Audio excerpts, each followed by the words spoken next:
Today, a glimmer of hope in attempts to mitigate the impact of coronavirus.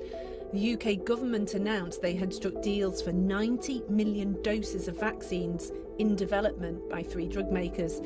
It builds on deals already struck with Oxford University and AstraZeneca. If you talk to the scientists, they think the sheer weight of international effort is going to produce something. Vaccines have to go through different phases of clinical trials before they can be used in the general population. Currently, there are 140 vaccine candidates in preclinical studies, so that's in the lab and in animals. A vaccine then goes into small-scale human trials called Phase 1. After that, they may go into larger studies called Phase 2 trials.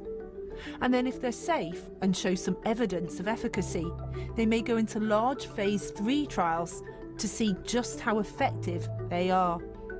The UK government has already invested in some vaccine candidates. Valneva's is in preclinical studies. Imperial's vaccine is in Phase 1 trials. Pfizer-BioNTech vaccine is in Phase 1 and 2 at the same time to speed things up. And the Oxford AstraZeneca vaccine has entered Phase 3 clinical trials that are being run in Brazil and South Africa.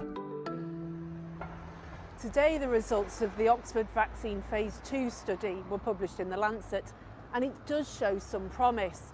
The vaccine produces an immune response, both antibodies and T cells, and the trial didn't reveal any serious adverse effects. But it's not clear if the immune response it produces protects against infection, nor is it clear that those most at risk of COVID, the elderly, are protected. It was only tested on people aged up to 55.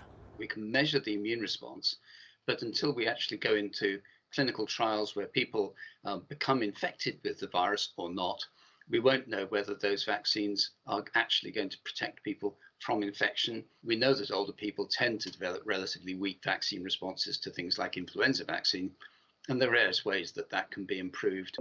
The vaccines the government is invested in work in different ways to produce an immune response. The basic way in which vaccines work is that they trigger the immune system to recognize the virus that you're trying to protect against.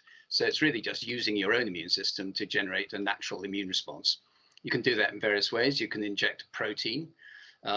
You can sometimes inject a protein combined with something else that triggers the immune system to recognize it more strongly. Or in the case of the new vaccines that are being developed in the UK, there's 2 new approaches being taken.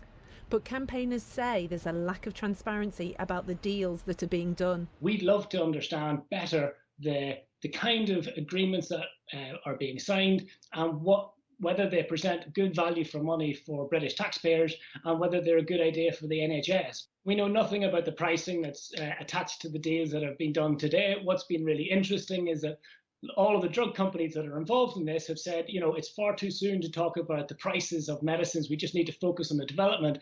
But that's really distracting from the reality that now is the best time to be striking deals that give us good, long-term, affordable access to these treatments and vaccines. And unfortunately, we haven't yet got that.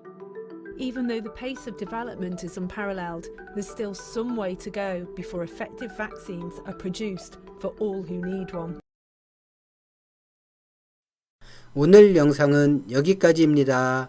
고맙습니다.